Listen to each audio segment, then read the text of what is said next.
Mission accomplished for the Cedar Falls Development Corporation.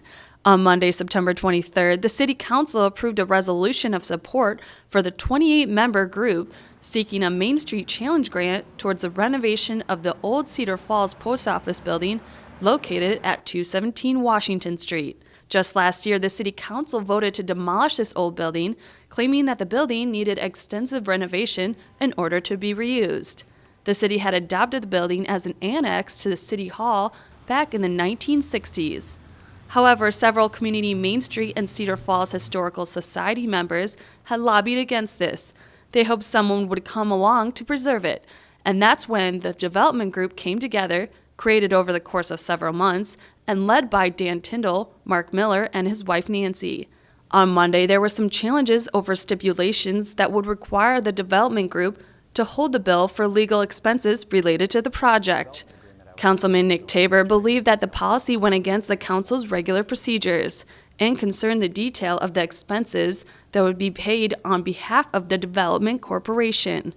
And again, my concern isn't, and I think Mr. Miller's concern isn't the fact that this provision is in here. It's totally open-ended. It doesn't define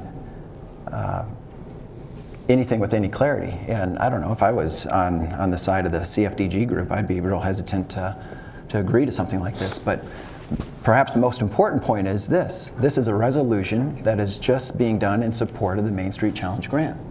This isn't establishing the grounds for negotiation. There's many other items of interest that I think we should take up if we're going to get to this level of detail. However, Tabor did not gain support from the council in order to prove this.